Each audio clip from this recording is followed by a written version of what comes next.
Good morning, everyone. It's Victoria Day, and I hope you're all having a fantastic long weekend. Thank you for taking time to listen to this devotional that I have for you this morning. Without further ado, let's get on with that. So for myself, hey, this weekend I've spent a lot of time in the garden and in our yard, and I just love it. It's so relaxing and enjoyable to be in the midst of God's creation.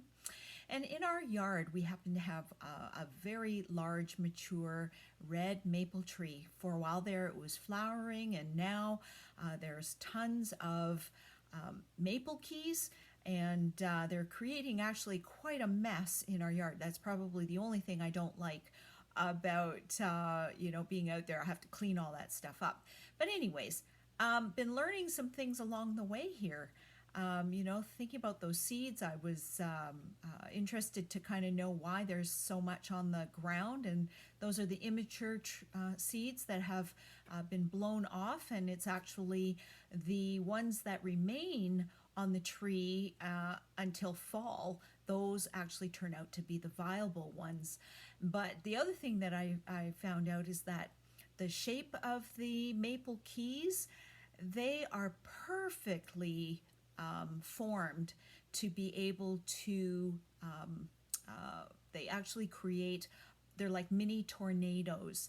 And that's what gives them the aerodynamic to be able to float off in the wind and relocate to a much sunnier and hospitable place for them, to be able to land in the ground and take root and start to grow. And so isn't that amazing? That totally speaks to an amazing creator that we have. And then I think a little bit more about those seeds and what do they contain. Everything needed, genetic instruction, I guess, if you will, for that species to continue. And because you think of, how do plants know when to grow and how to grow? Everything is in that seed to be able to do that. And it just is a pretty amazing thing just in thinking about that, those maple keys. But anyways, I was also in the garden and preparing and planting my garden this weekend. And once again, did I tell you how much I love being in my garden? Anyways, being in the garden always leads me to think about God. And, again, so many varieties, so many rich colors, everything. It speaks of the creativity, order, and design of our God who created the heavens and the earth. What a beautiful reminder of who He is. And all of this for our enjoyment and, of course, for our provision, for all the other plants and whatnot that produce fruit or food for us.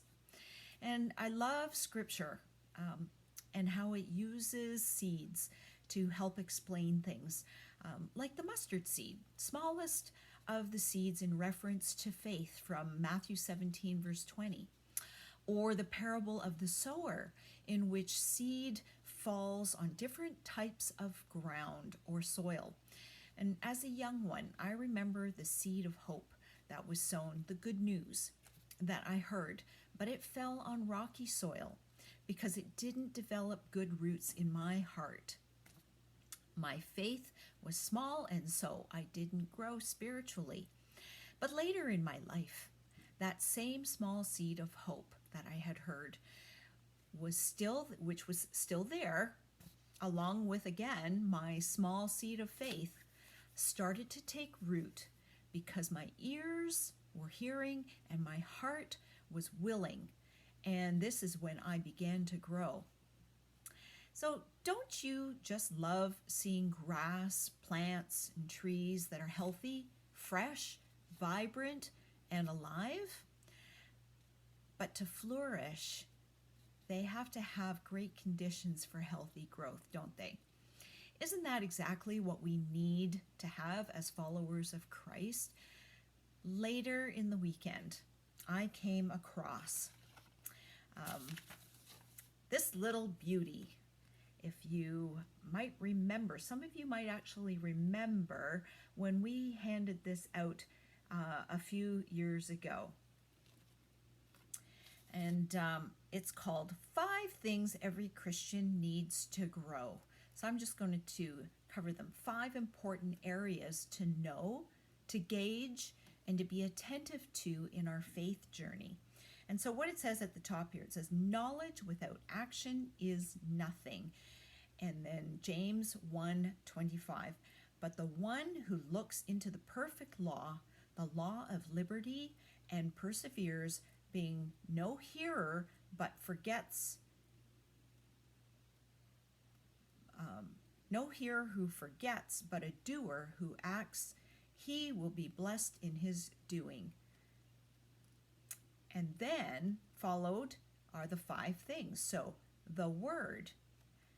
Do your best to present yourself to God as one approved, a worker who has no need to be ashamed, rightly handling the word of truth. 2 Timothy 2:15. Prayer is the second thing. Continue steadfastly in prayer, being watchful in it with thanksgiving from Colossians 4:2. The third thing is worship. But the hour is coming and is now here when the true worshipers will worship the Father in spirit and truth, for the Father is seeking such people to worship him. John 4:23. The fourth thing is service. As each has received a gift, use it to serve one another as good stewards of God's varied grace. That's 1 Peter 4:10. And number 5, stewardship. Moreover, it is sought among stewards that one be found faithful. That's 1 Corinthians 4:2. Wow, those all require obedience on our part. There is action required of us. So I go back and I repeat once again what was at the top of this bookmark. Knowledge without action is nothing, but the one who looks into the perfect law, the law of liberty, and perseveres, being no hearer who forgets, but a doer who acts, he will be blessed in his doing. That's James 1:25. This is what's important for followers of Christ to grow and regularly engage in for the best possible health. And one last thing, I hope you will do all of these things out of your great love for God, for who he is and what he has done for you as an individual so loved by him. Don't be tempted to make it a checklist of things to do. He wants us all to desire to do these things with our whole heart. And as James again in chapter 1, verse 25, from that verse, says, you will be blessed in your doing. So I hope that you will think on these things this week, and may you be blessed. See the blessing in your doing. Okay, so God bless you all. Have a great week, and we will see you again next Monday. Take care. Bye for now.